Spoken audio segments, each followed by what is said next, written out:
In 2012, police drove into a quiet valley in New South Wales and found a scene they could not explain. Children were living in tents and sheds. There was no running water, no toilets. Some had never touched a toothbrush, but the filth was not what stopped the officers cold. It was the children's faces, their speech, the way their bodies had formed. Something was wrong in a way photos could not capture. And when the DNA results came back, they revealed a secret this family had buried for 40 years. The Colt clan. The answer was inbreeding. For generations, this family had children with their own blood relatives. Scientists call this consanguinity, which simply means people who are closely related having children together. And it leaves a mark that no amount of moving or hiding can erase. Here is why it matters. Think of your genes like two decks of cards, one from each parent. Everyone holds a few bad cards, hidden faults that usually stay quiet because you need the same bad card from both decks for harm to show. Scientists call these faults recessive, which means they only cause damage when paired with a copy of themselves. Your mother and father almost never carry the same one. But when the parents are brother and sister, or father and daughter, their two decks are nearly identical. So the same bad cards keep landing together. Doctors found exactly that. Of the children they tested, many had parents who were close blood relatives, and several were born with deformities and lasting health problems. To understand how it reached this point, you have to go back to the 1960s. A man and woman the court calls Tim and June moved from New Zealand to Australia and married in 1966. The court hid the family's real name to protect the children and called them the Colts. June was not just Tim's wife. She herself had been born to a brother and sister. That means the abuse can be traced back 5 generations, starting before the family ever reached Australian soil. Tim and June had 7 children. The family even performed in public as a band that Tim had put together. They settled in Victoria, then kept moving from state to state. The reason for the constant moving would not become clear until much later. Tim began abusing his daughter Betty when she was 12 years old. When Tim and June died, Betty took over as head of the family. Betty went on to have 12 children with her own younger brother. By now, the family had grown to nearly 40 people, all living together on a remote block outside a small town. They had no showers, no toilets, no clean water. Most of the children had fungal infections and many could barely read or write. When welfare workers visited, the children were sent to school for a short time, then pulled back out. So how did a family this size hide for almost 40 years? The answer was simple and deliberate. Whenever neighbors grew suspicious, they packed up and moved. When officials asked who fathered the children, the mothers blamed traveling backpackers who did not exist. The family also drew welfare payments that helped them stay afloat. Warnings reached authorities as early as 2010, but nothing happened for 2 more years. What finally broke the case was a child. A student at a local school overheard another child mention a girl living in the bush who was pregnant by her own brother. Detectives set up a special unit, Strike Force Hermoine, to investigate the abuse and neglect. Police built a case, and one detective who saw the conditions said it was like nothing I've ever seen. Removing the children was not the end. It was the start of a long fight. In 2012, 12 children were taken into care. The court then did something rare. It published its decision in full, ruling there was no realistic possibility of restoration to the family. The children were given new names and kept apart from the adults for good. The damage did not vanish overnight. The youngest ones carried the marks of what they had lived through, in their health and in their behavior. Betty refused to accept any of it. She disputed the DNA results, tried to win her children back, and was later jailed for plotting to snatch 2 of her sons from foster care. In 2018, 8 members of the family were arrested in raids across 3 states. And through all of it, a spokesperson for the family insisted the science was wrong and that they were simply a family who loved each other. The net closes. For 6 years after the children were taken, it looked like the adults might never answer for any of it. The family had scattered across the country, the farm sat empty, and the case slowly faded from the news. But behind the scenes, Strike Force Hermoine never stopped working. Detectives later said it took them those 6 years to gather the DNA, the forensic files, and the witness evidence they needed to charge the core members of the family. Then, on a Thursday morning in April 2018, the waiting ended. Police moved at the same time in 3 different states. One of the arrests was caught on police camera near the town of Griffith in New South Wales. The footage shows a small man in a high-visibility work shirt standing next to a tractor. Officers handcuff him, and he kneels in the red dirt, a cigarette still in his hand, while a detective stands over him writing in a notepad. That man was Charlie, one of Tim and June's sons. He was arrested alongside his sister Martha, the woman he had been living with ever since police broke up the farm. The same morning, far away, the rest of the net closed. Police in South Australia picked up Betty, along with her daughter Raylene and her son Derek. Across the continent, in Western Australia, officers arrested the eldest sister Rhonda, her son Cliff, and another brother, Roderick. By nightfall, 8 members of the family were in custody. The 6 caught outside New South Wales were extradited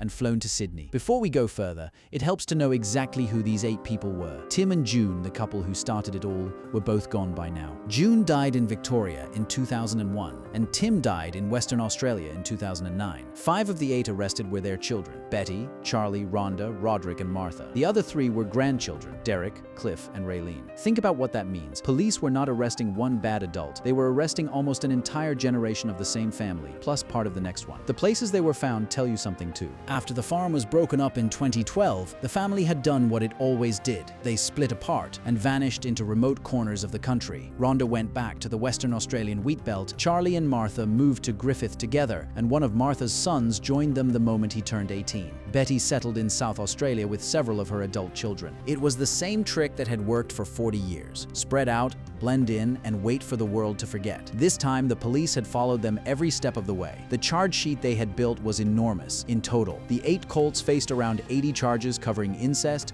child sexual abuse, indecency against a child, and perjury. The 4 men, aged between 29 and 49, were accused of crimes including incest, indecent assault of a person under 16, and sexual intercourse with children under 14. Charlie alone faced 27 charges, including 6 counts of sexual intercourse with a child under 10. Cliff faced 21 charges. Roderick faced 19. Derek, the youngest of the men, was charged with incest involving a girl under 16. The 4 women were charged with something different: perjury. Here's what that means in plain language. When you give evidence under oath, you make a legal promise to tell the truth. If you knowingly lie anyway, the lie itself becomes a crime, even if you're never convicted of anything else. Betty, Martha, Rhonda, and Raylene had all answered one simple question under oath: who fathered your children? Prosecutors said every one of them had lied, and the lies were not small ones. Betty had sworn that all 13 of her children were fathered by a man named Phil Walton, a worker in the wheat industry who had conveniently died. Rhonda said 5 of her 6 children came from a man called Ron West, also dead, and the 6th from a Jerry Phelps she met while picking fruit. Across the family, the women named a parade of ghosts, traveling men with names like Sam, Barry, Neil, Neville, and Sven. Not one of these men could ever be found because most of them had never existed. The DNA told a very different story. Testing showed the fathers of these children were the women's own father, their brothers, a half-brother, an uncle, a nephew, or a grandfather. The science was not vague, and it was not borderline. It pointed straight back into the family. For Betty, this was not even her first time in handcuffs. Back in 2013,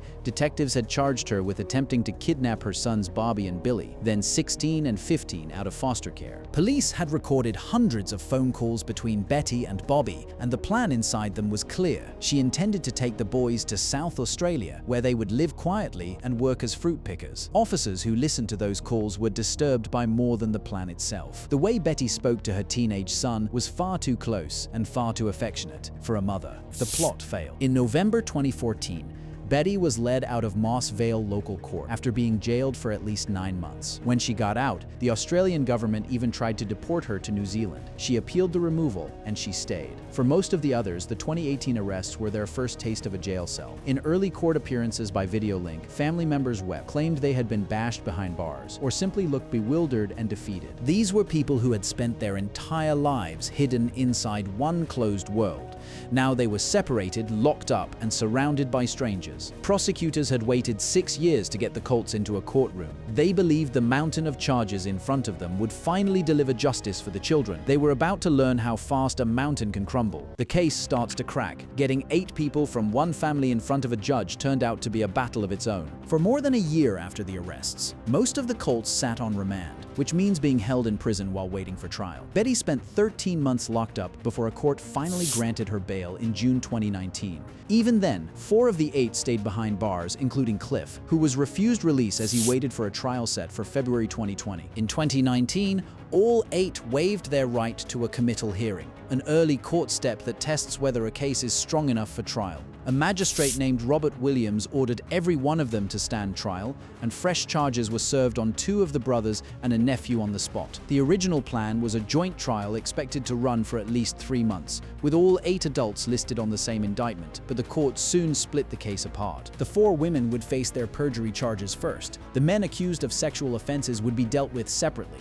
It sounded simple on paper. It was anything but. Before any of that could happen, the most important witnesses had to speak. The children. In late 2019, Colt children gave their evidence at closed, pre-recorded hearings in front of District Court judges Kate Trail and Gina O'Rourke under a special program designed to protect young witnesses in sexual abuse cases. Instead of standing in an open courtroom facing the accused, a child's recorded answers can later be played at trial. Among the claims the court would hear was that adults on the farm had encouraged children who were related to one another to engage in sexual acts. But here's the brutal problem with prosecuting a family like this one. A criminal court demands proof beyond reasonable doubt, the highest standard in the legal system. In a sealed world like the Colt farm, almost every victim is also a relative of the accused. Almost every witness grew up under the control of the people on trial. There were no school records, no regular doctors, no neighbors, and no outsiders to back anything up. And the children were being asked to describe events from years earlier, while defense lawyers picked at every detail of their memories. In June 2020, the case gave way.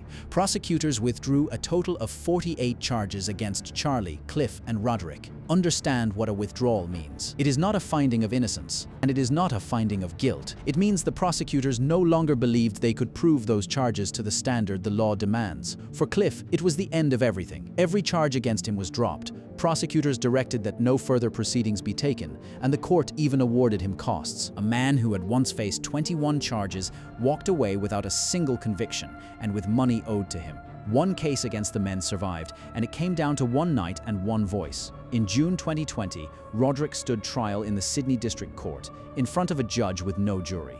The charge was the rape of his niece Petra at the family farm in February 2010, when she was 17 years old. The court heard what happened that night. Petra had a fight with her mother Betty and went for a walk in the dark to cool off. As she passed her uncle's car, he grabbed her from behind and threw her in headfirst. She fought him, she kicked, she punched, she pulled his hair, and it made no difference. When it was over, he threw her and her clothes out of the car and insulted her.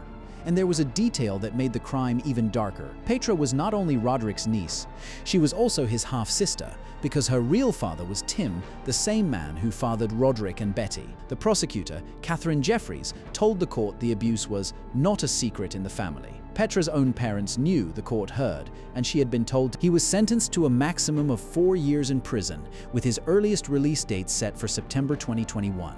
Out of the entire Colt saga, this would stand as the only conviction for a physical act of sexual violence. Derek was convicted too. He was found guilty on 2 counts of incest and sentenced by Judge Gina O'Rourke to a maximum of 3 years and 10 months.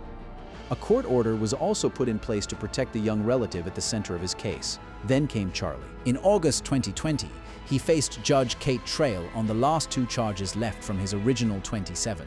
Sexual intercourse with a person under 10 and indecent assault of a person under 16, he was found not guilty on both and acquitted. The man who had publicly insisted the genetic testing about inbreeding was unreliable walked out of court free, with no conviction against his name. The cases against the men were finished. Now it was the mother's turn. None of them had been charged with touching anyone. They had been charged with lying, and their lies were about to be measured against their own children's DNA, the price of the lies. To understand the perjury trials, you need to understand what the lies were protecting. Years earlier, during the long fight over the children, the Colt mothers had given sworn evidence about who fathered their sons and daughters. Under oath, with the children's futures on the line, they invented men who did not exist. Now the state was going to prove it. There was a cold logic behind chasing the lies instead of the abuse. Perjury was the one crime where the evidence could not cry, could not forget, and could not be talked out of testifying. On one side sat the women's sworn words, written down and signed. On the other side sat the DNA inside their own children. You do not need a frightened child. Getting 8 people from one family in front of a judge turned out to be a battle of its own. Betty's case carried the most weight because she had always been the face of the family. She had sworn that one man, the dead wheat worker Phil Walton, fathered all 13 of her children. But testing showed 5 of those children, Bobby, Billy, Brian, Dwayne, and Carmen, had been fathered by a relative or close relative. One of her sons even told caseworkers that his real father was Tim, Betty's own father, and that the children had been warned never to tell anyone. Even while facing these charges, Betty showed no shame. In 2018, she posted a photo of herself with 2 female relatives on Facebook, captioned "Love makes a family." The court did not agree. Betty was convicted of 4 counts of perjury, 1 of lying under oath, and 1 of perverting the course of justice.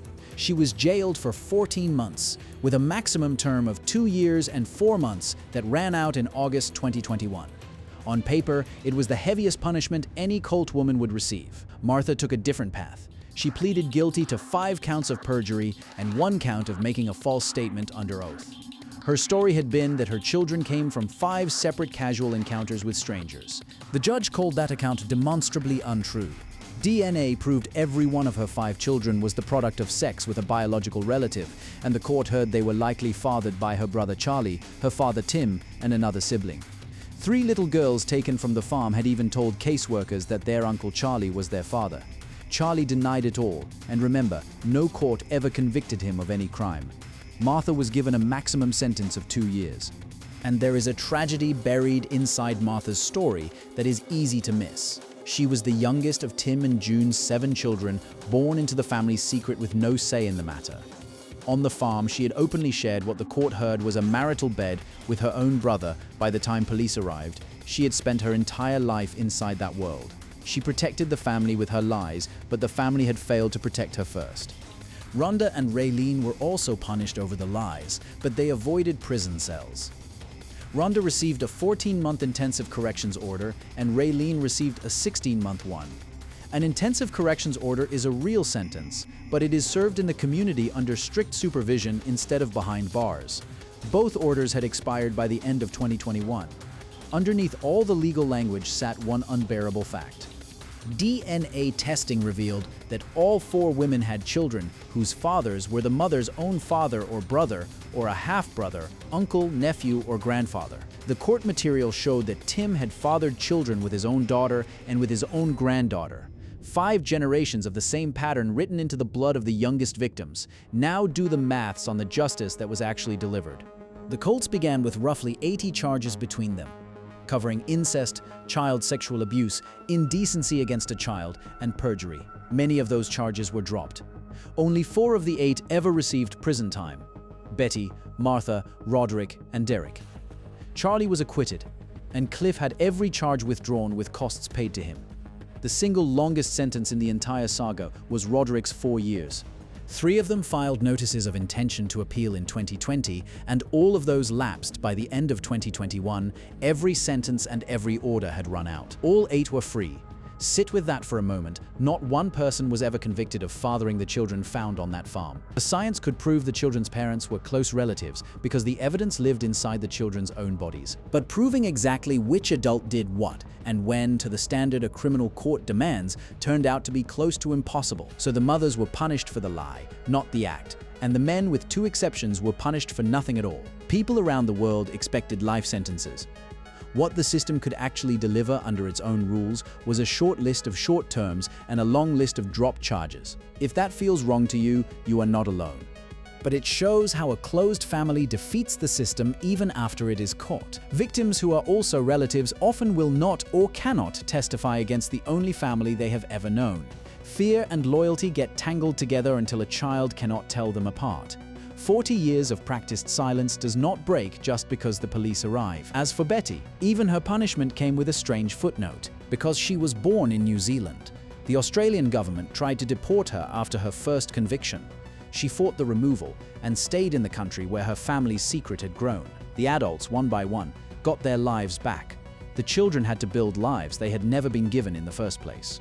The children who survived. To see what this story really cost, go back to the judgment that started it all. In 2013, the president of the New South Wales Children's Court, Judge Peter Johnstone, traced the family line back to a New Zealand brother and sister.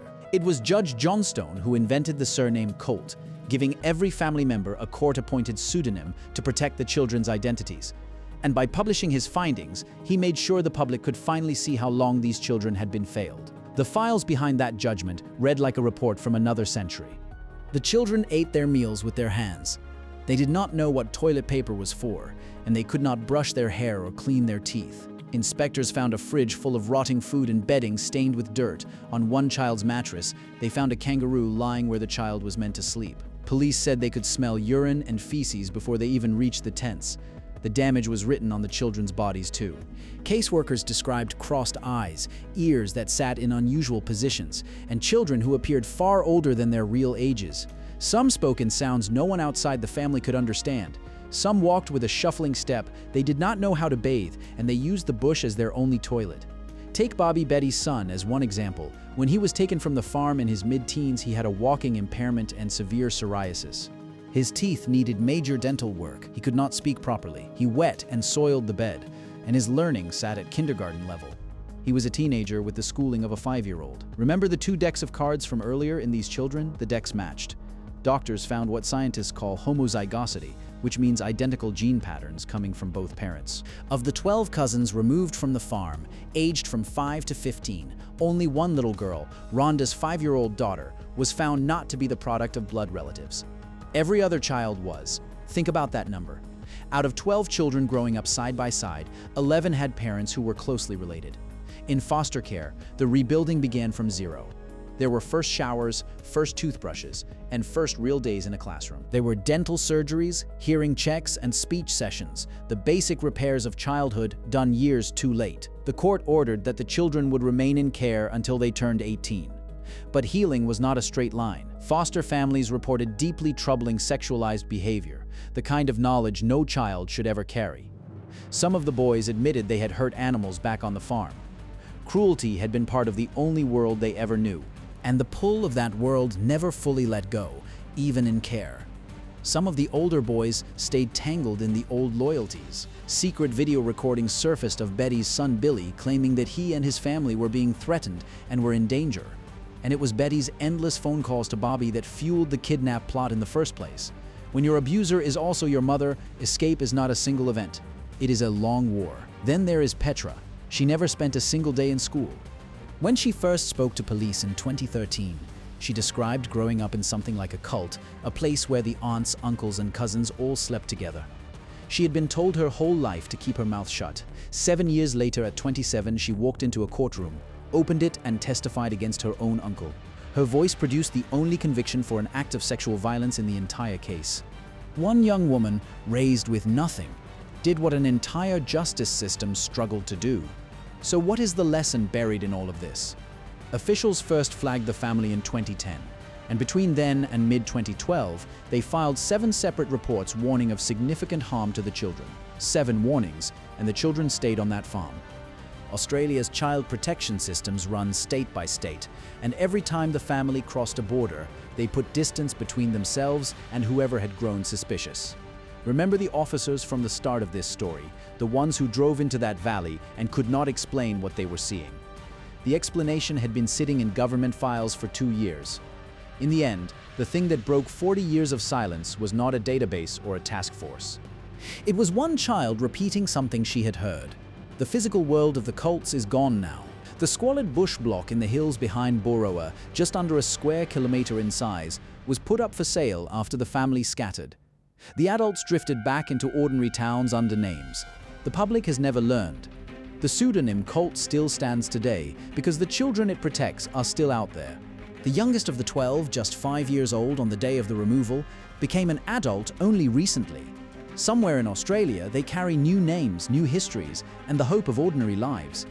Whether any of them ever tells their own story publicly is up to them, and only them. And the family? Despite the DNA evidence, Betty, Martha, and Raylene still deny their children are the products of incest. The denial outlived the trials, the sentences, and the headlines. It may outlive everything except the science itself. For 40 years, this family survived on one rule: never say it out loud.